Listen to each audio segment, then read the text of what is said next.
NLP 2.0, the ultimate guide to Neuro Linguistic Programming. How to rewire your brain and create the life you want and become the person you were meant to be. Written by Faber. Narrated by Kollins. Copyright 2017 by Faber.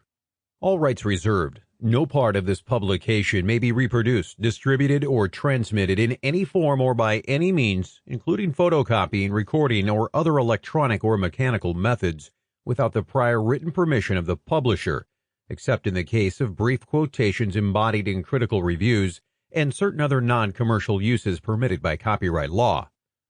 Faber.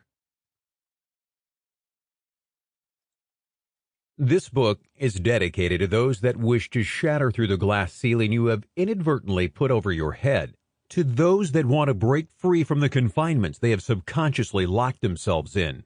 You can achieve things you never thought possible by learning to rewire your brain. This book is dedicated to those that wish to learn the inner confines of their brain and catapult themselves to success they once thought impossible. Preface. At 3, our minds are such that we absorb all that is placed in our field of observation, a field that can be pretty wide. Objects and concepts placed within that field get imprinted in our mind with a quality that is almost photographic. There are some who think that the mind is empty, making it easier to absorb at that age, but that's not even close to the truth. 3-year-olds are able to absorb almost perfectly, not because there is nothing in there, but because their interest keeps them focused.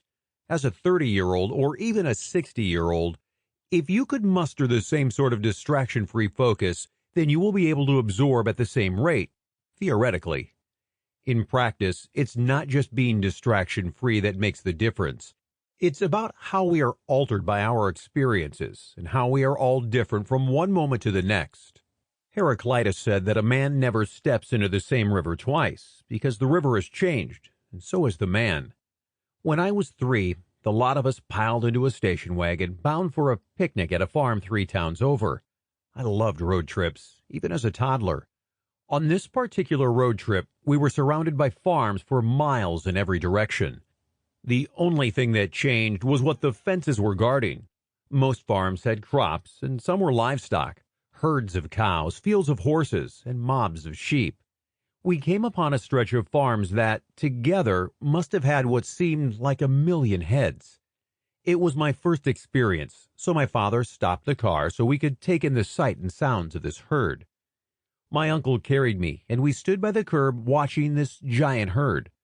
I asked him what they were, and he said, sheep, out of earshot from where my father was. They were cows.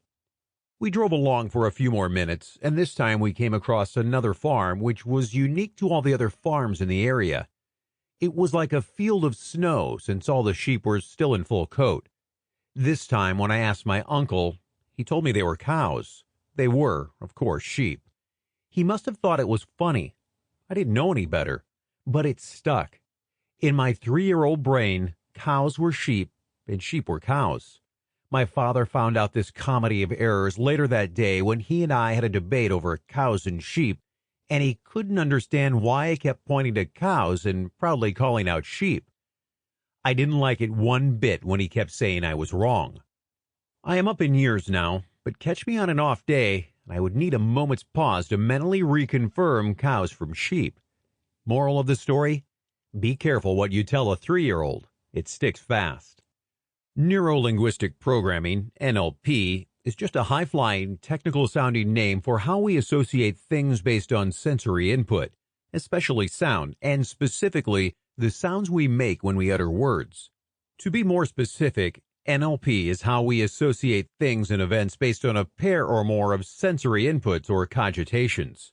Let me unpack that. We attach words to meanings, objects, and concepts, and conversely attach concepts, objects, and phenomena to words.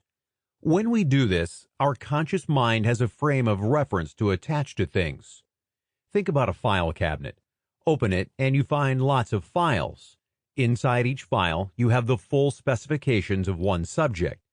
Let's say that subject is a car. Inside the file, you have every possible description of Sample complete. Ready to continue?